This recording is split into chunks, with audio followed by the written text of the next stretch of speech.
Welcome to Uncommon Sense, where we do our best to make it common again. I'm your host, Adrian Alquist.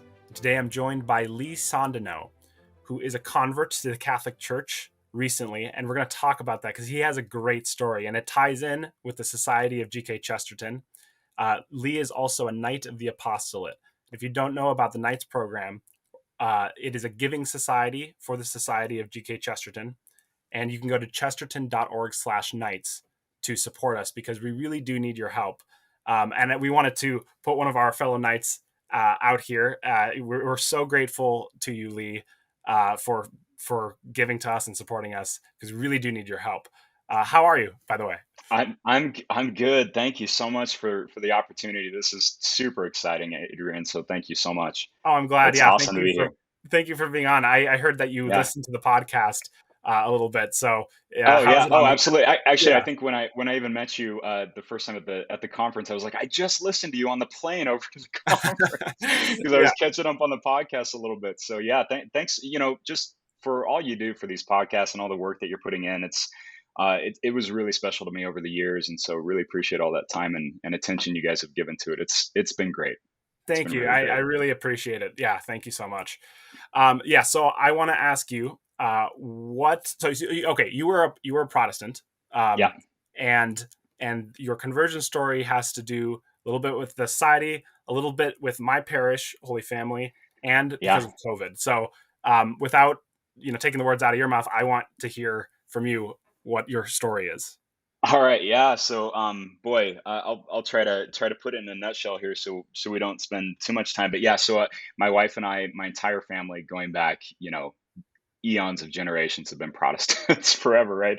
And so, being a Catholic was the furthest thing from my mind, possibly. But I was an English major in college. That's actually where I found Chesterton. The first time was reading through a literature book, and I ran across his poem, "The Donkey." That was the first ever experience I had of his, and so I got plugged into the Chesterton Society as a lurking Protestant member for a very long time, right? I was always following them in the shadows a little bit, looking at some of the quotes and some of the information and biography and stuff of Chesterton online. So I always did that kind of on the side, just because I was one of those. Yeah, I'm sorry, C.S. Lewis fans, right? Mhm.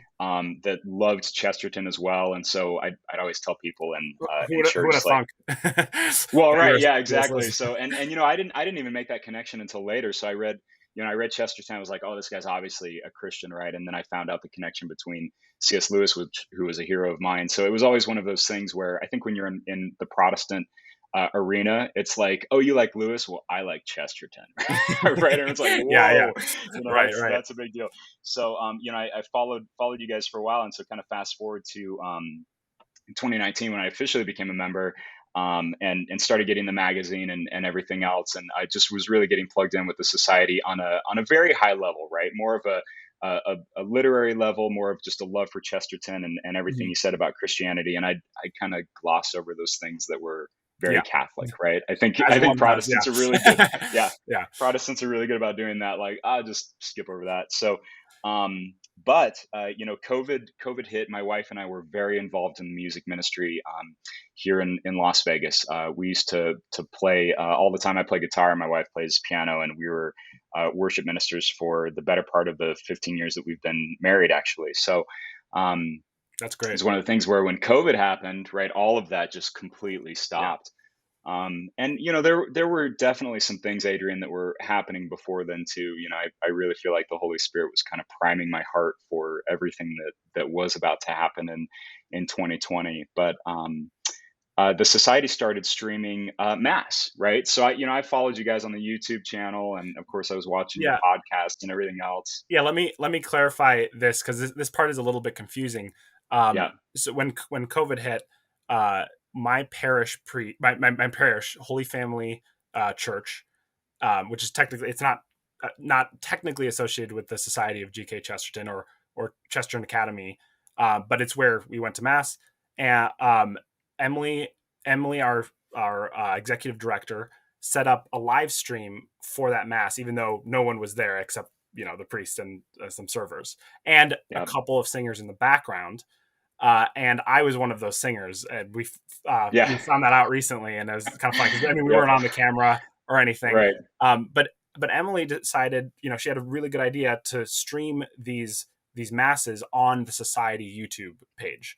Now they're Yeah. streamed on their own personal channel for Holy Family, but at the beginning we streamed them, and we were able to bring the mass to a whole bunch of people that couldn't go, right? Yeah, and during that time there was a lot going on, even with the church that I was going to, right? We were all Mhm. trying to figure out how do we stream things, the production value of streaming. I'll get to that in a second, Yeah, and everything else was such a big deal, even for the church that I was going to, right? And it was really how do we up our game, online, so that we're kind of bringing people into the church, even though everything is shut down and we're not able to go to church right now. And so, of course, then I turned to the YouTube channel and I see this stream that it looked like someone was streaming it from their phone, right? I mean, yeah, yeah, it was that intimate, right? And so, I was kind of used to this big production value for these streams, and this was just so real, and so raw, not in a negative way, but just in a, you could tell this was important, right? yeah. I never It had wasn't overly produced or anything. I mean, it was not definitely last minute right. for us. But Right. yeah, Right. Well, and I guess that's the thing is you could kind of see churches kind of fumbling around with this whole, well, what do we do now? Right. If people can't come into the church, we need to start streaming. And so I in my mind was kind of thinking, oh, that's an example of that, right? Here's this church that they're trying to stream this, whatever they're doing there. And like I said, I had always made the connection that I knew Chesterton was Catholic, but I never equated that to, I would always generalize any statements about Catholicism just to be more of that, broader Christianity. yeah, It's like, okay, yeah, so you're Catholic, but we're all, Christians type of yeah, thing. And yeah. so, right. So when I first started watching it, I was like, well, this is different. And I'll tell you what, I mean, it's funny because even at the convention when I was talking to people about this, I had no background at all, right? I mean, I'd never been to a mass. I don't know a single Catholic friend in my life, right? So I came into this completely green, and what I saw on the screen just changed my life. And so I'm here in Las Vegas. So it was a couple hours ahead, so it was really early in the morning when I watched the first one, and I was like, what is this? It was such a powerful experience for me. Yeah, and that's kind of how it all started. And then, of course, the next Yeah. day, I brought my wife into it and was like, "You got to watch this." She's like, "What is that?" I was like, and "I think and it's you a wouldn't. mass." It was very providential because you wouldn't have seen that video of any of the masses if we weren't streaming them from the society's YouTube page. You wouldn't have gone to, Right. a Oh, random. absolutely. No, Yeah, but not a chance, right? And so, but because it was through the Chesterton Society, I was like, "Oh, what is this?" I was kind of interested in it, and so just I started watching daily because I was just completely, um, I just couldn't get enough of what I was seeing because it was so new and so different, Adrian, to what I was used to, right? Like I said, we had a high production value for a lot of the things yeah, that we did. We were both, kind of rockers on a worship team in very modern churches, and so seeing this complete just shift of how church is done was really eye opening to me, and I feel so naive talking about it, but it really was kind of that we just never been exposed to that in our lives, right? And that's when the question started of like, well, why haven't we been exposed to that? And what they're doing looks pretty yeah. cool, Wow, that's right? wonderful. Yeah, So yeah, that's beautiful to hear. yeah, Before I ask my next question, I want to clarify for maybe some Protestants who are watching, some people who aren't Catholic that are listening or watching this podcast. Because I know there are people. Because I mean, I saw a comment saying, "Hey, a lot of your episodes are interviewing Catholics, and a lot of times it's a conversion story, and that kind of leaves us out, right?" And right, I get that, and I want to say it like we're not trying to get Protestants, we're as in, get attack them or anything like that. I can be, sometimes critical, I guess, on this podcast. They are our brothers in Christ. So that's, it's not, it shouldn't be an attack or anything like that.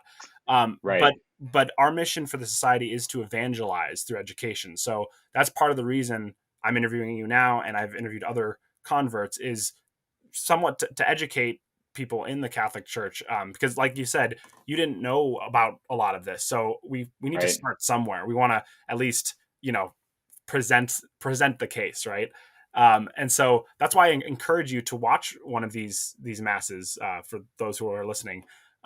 So yeah, that's my Yeah. pitch at least. No, no, for sure, and I like you said that too, because I know when I first was really diving into the society, and there was that campaign for sainthood for Chesterton, and I was one of those Protestants too that thought, well, there's definitely room for both with Chesterton, right? I mean, Mhm. we've got a place here as a Protestant, and I know Catholics do their thing, and I almost had one of those twinges of, oh, don't do that. Yeah, I like I like him as a non-saint, right? Because yeah, that's what kind of brought me into enjoying him, and so anyway, just wanted to throw that out there, that I think it's there's definitely room for both groups. hmm And like I said, if I hadn't been, if that grace hadn't fallen on me and my family, during that time, I probably would have just skipped over that, like I right, can had before, right? So it was a God thing, and it was one of yeah. those things where our hearts were just ready for it,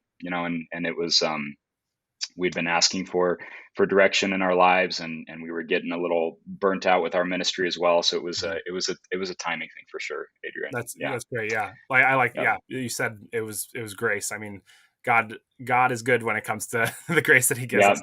Yeah, for sure. Yep. So you were watching these masses, and you said like the video quality is paradoxically what got you. I mean, it Yep. it was low quality, but it drew you in. But was Yep. then I assume that something about the mass itself then drew Yeah. you.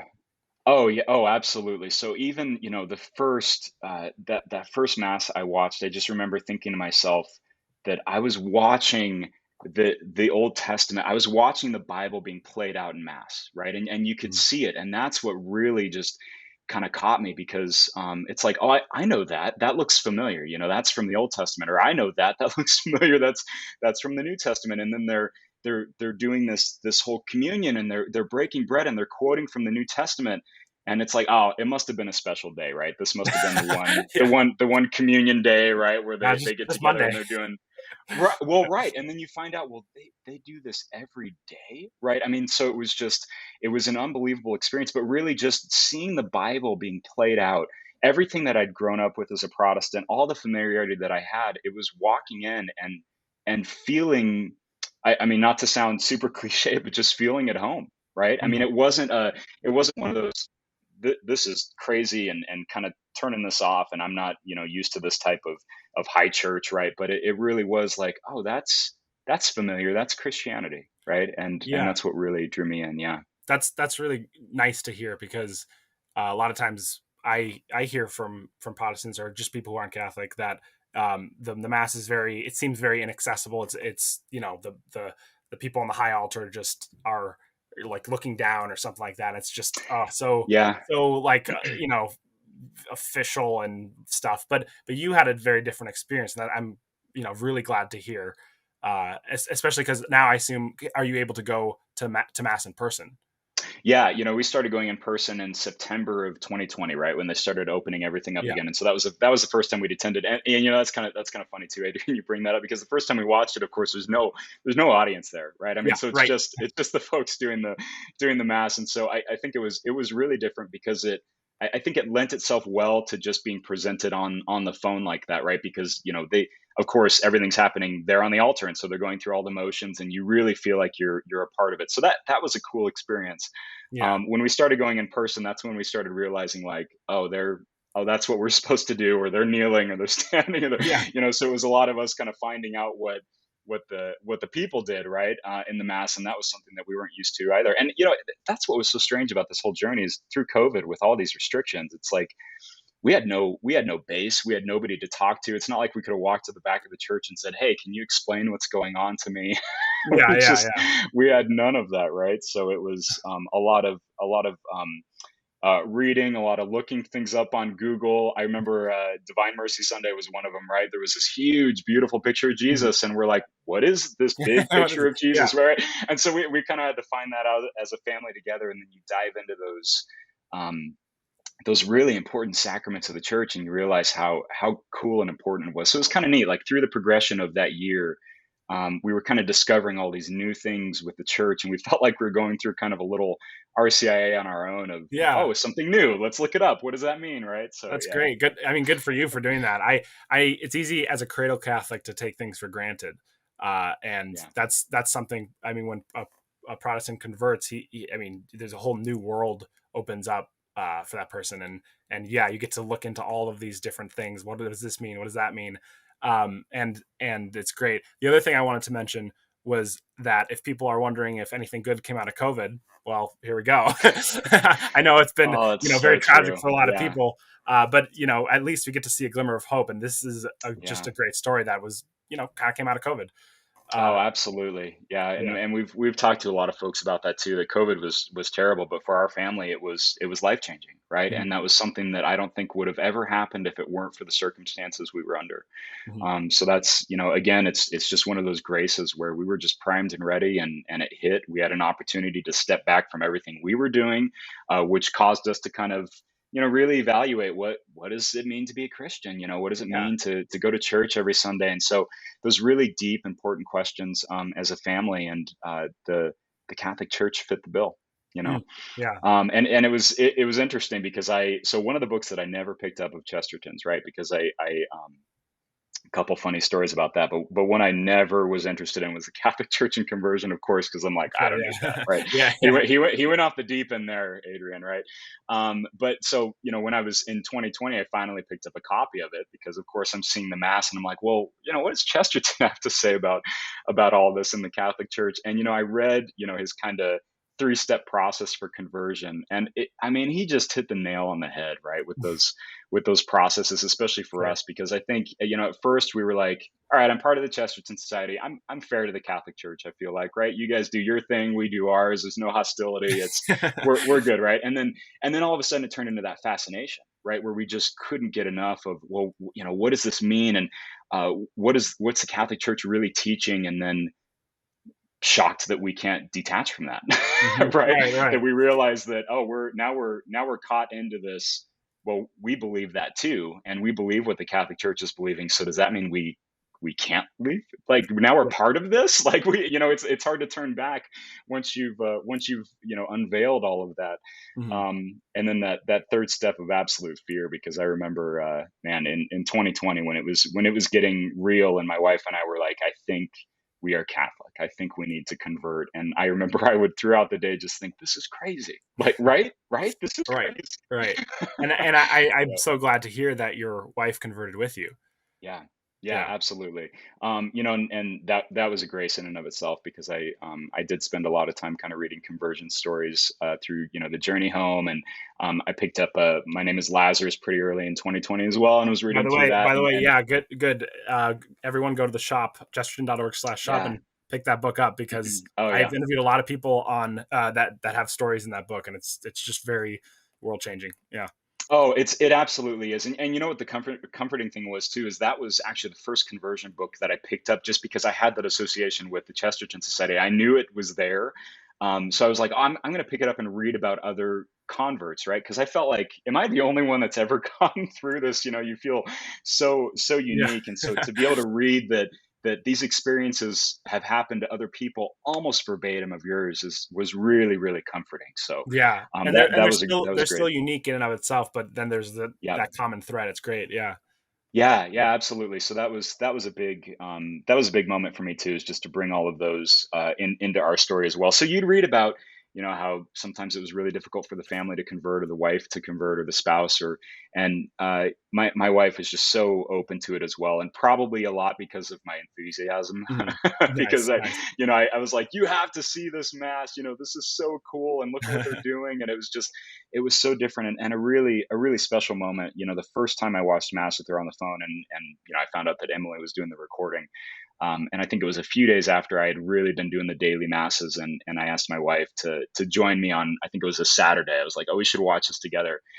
And she's just bawling, right? Oh, She's just absolutely, and she's like, this is just so real, and she's like, what is this? I'm like, I know, that's what I said, right? So it was kind of a really cool experience for the entire family, Adrian, because I have a 7-year-old son and and a Hmm. 10-year-old daughter. And I remember I was watching it on TV one morning, and my 7-year-old came down and even said, why is Jesus on the cross? And so there were just these important moments where they were seeing all of this at Holy Family, and I know. it was Yeah. it was very, very special. Yeah, very Oh, special. that's amazing. Yeah, that's really wonderful to hear. Um, I'm glad to hear that you're a music guy, because yeah, that's something that we really strive to have quality at Holy Family. Um, yeah, and and we had this little scola. There were only four of us during COVID, and we were all 100 feet away from each other. Uh, and and we would do pieces that are Baroque, from Baroque to Romantic to modern, that's what's great about also what we're doing is we get to experiment, or not experiment, but but look at all of these different pieces of art, because the yeah, Catholic Church is not limiting. It's yeah, universal. That's what Catholic means, is universal. And so yeah. we get to look at the best things in all of these different genres. And yeah, I mean, that's what I want to put out is yeah, we're not limiting, we're not pigeonholing ourselves.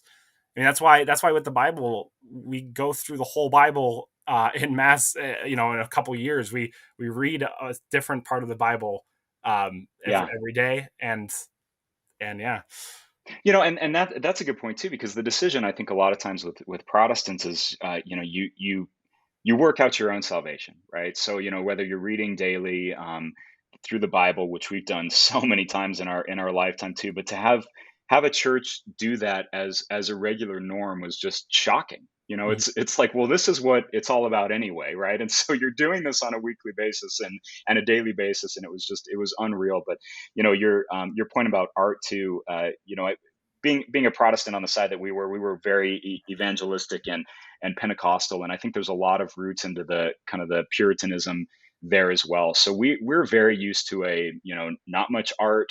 We don't want to be too flashy with things, so to kind of see a lot of that come together, especially at Holy Family, beautiful building, right? And then the music as well was just such a shift from what we were used to. And it was so inviting, right? And like I said, it just felt so normal, because it's like, well, why wouldn't you do those things? Why wouldn't you have a crucifix up in the middle of the room, and these were all so new to us. And so that's where a lot of that art, and especially the music, being musicians, my wife was she was in choir, her almost her entire life, right? So she's the vocalist of the two of us, and so that really hit home for her as well. Amazing, yeah, Like I said, we were very modern with our music, and we were kind of that very modern rocker type of worship, and so to just be able to settle down from that.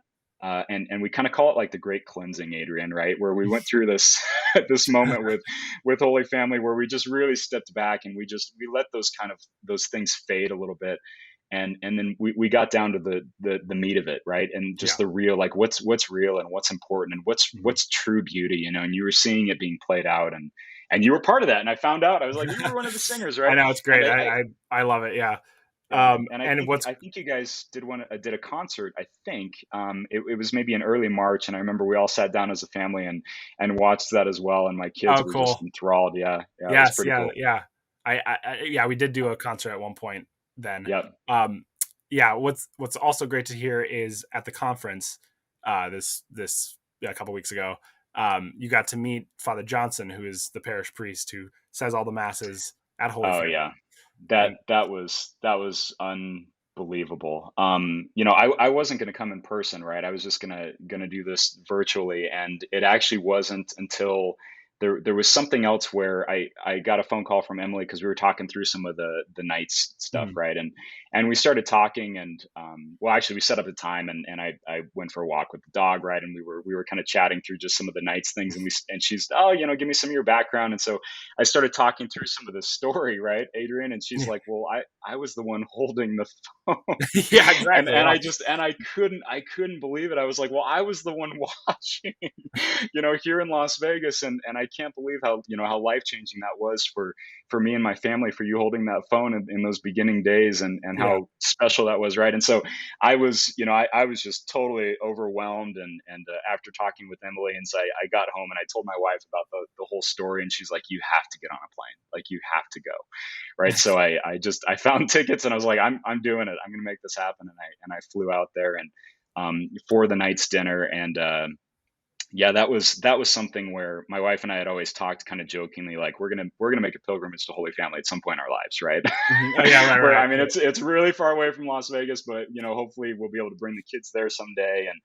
Oh yeah, just to be able to tell them thank you, right, for yeah, everything that they did in that last year, because I just don't think they just didn't know how impactful that was to my small family here in Las Vegas, and I just the opportunity to do that. So, yes, walking into dinner there, I was fresh off the plane, and I saw Father Johnson standing there, and I just completely lost it because that was the coolest experience, and oh wow, such a surprise, right? Because you always think having the opportunity to tell someone like that thank you is so huge, right? And a lot of I people know. never get that opportunity. So to be able to see him there and to have the opportunity to say I was the guy, Yeah, and yeah, thank you for that, and my wife and I got confirmed, and it was because of you and because of your church. It was very life special. changing. Yeah, That's a memory wow, that'll last forever. Yeah, yeah. absolutely.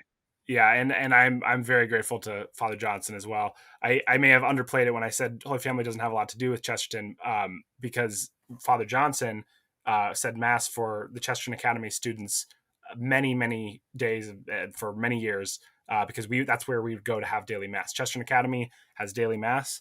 That's part of the curriculum actually, and so but we didn't have a chapel, so we would all go to Holy Family in the morning Yeah, at 8 a.m. in the morning and then go to school. And so Father Johnson is incredibly supportive of Chesterton Academy and the Chesterton Schools yeah. Network.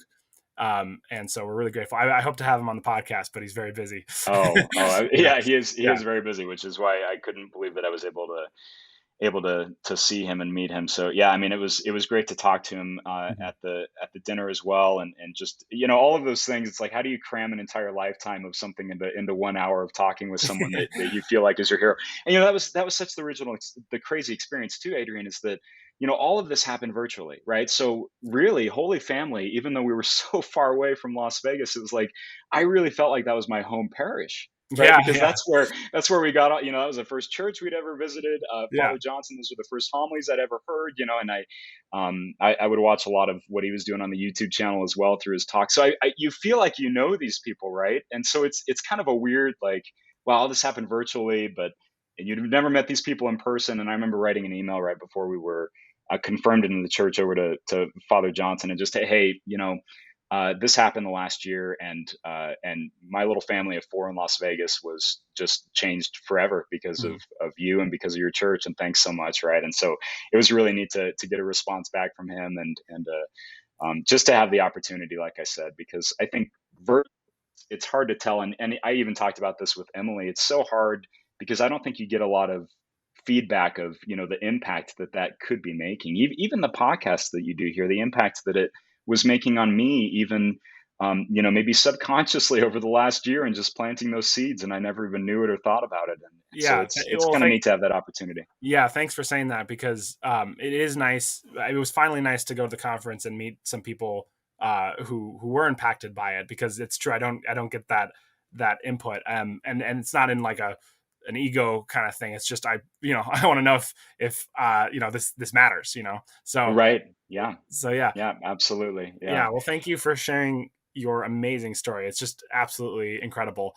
I'm going to link the Holy Family channel on YouTube, so you can go and watch those masses. I encourage you, if you are not a Catholic, to go watch one, and it'll be great. Yeah, Also, lastly, the yeah, cameras change placement a little bit since okay, those early days, right? yeah, right. That's But, good. That's good to hear. yep. But lastly, again, I want to ask that you consider becoming a knight for those listening. That's also why we're so grateful to Lee, is because he gives us recurring donations, and we promise it is not going to waste. Our mission is to Yeah, evangelize through education, and we are doing that. We'll be having over 50 Chesterton academies next year, but we cannot service them or support the society without your help. So go to yeah, chesterton.org/knights. Yeah, yeah. I think, that was a big thing for us too. I think that was September of 2020 when the Knights was starting, and we were asking for donors and things like Mhm. that. And so we homeschool our kids, right? So that was such an important piece of everything as well, because of what was happening in the culture, what was happening in 2020 with the pandemic, and everything else, right? And I think, in those days, Adrian, as a family, you kind of hunker down and think, well, what's going to happen to us, and what's going to happen to our future? And so to have the opportunity to be able to contribute to something like this was really special and really important. And it was a quote from, I remember watching your dad doing a talk about Chesterton a couple of years back, and he was talking through, again, one of those moments that I kind of glossed over, but he was talking through why he joined the Catholic Church and why it was so important to him. Yeah. And that was really important to me, becoming a family man, and having my own kids, is where he says, I'm convinced that the fight for the family, the fight for the free citizen, and the fight for everything that's normal, it can be waged only by the one fighting form of Christianity, right? Mm. And that was so important to me as well through 2020, is just finding out more about the Catholic Church, and then realizing that this is the only fighting form of Christianity. This is the church that's standing up for the morals and values that are important to me and to my family and to my kids, right? And so to have that opportunity, to be able to kind of put your money where your mouth is, right? And what everything that the Chesterton Society is doing with the Knights, and the schools, and that's something that I hope my kids will be able to take part of at some point in the future as well. As look, if you're wanting to change the culture, it starts with your child's education, right? So, Yeah, yeah. so yeah, And that resonates with a lot of people. Yeah, no, thank you for yeah. saying that. Yeah, yeah. Um, yeah, we are so grateful to have you on. Anything else before we wrap up? Just again, thank you so much for the opportunity. This was just it's been incredible to be able to meet all of you, especially meet you guys in person. Oh yeah, and I just I'll never go ahead. if you visit Holy Family, you can visit us too, because that's our parish. Absolutely. Yeah, Yep. yeah. That It's that it's goes it's for on other the nights. list. I don't want to jump the gun, but if you're a knight, yeah. but Yeah. anyway, yeah, Absolutely. Yeah. I mean, just you guys will never know the impact on me personally, and my family through all of this. It really was life changing, and words just can't express it. So just the ability to say thank you to you guys, and to Dale, and to the society, and to Father Johnson. I mean, it's just been huge, and an amazing experience. Thank you so much for kind of encapsulating that. And my hopes for a lot of this as well is, I know there's a lot of people out there seeking. And I just hope in some way God can use this, and my story, and what you guys are doing at the society to help just fulfill the kingdom of God, right? So that's what we're all hoping to do. And so it's all about evangelism. And so just the opportunity to be able to do this, thank you so much. yeah. It's You're just welcome, incredible. and thank you, Yeah. Lee. Thank you, and thank you all for listening. Help until next time. Help us to make uncommon sense more common.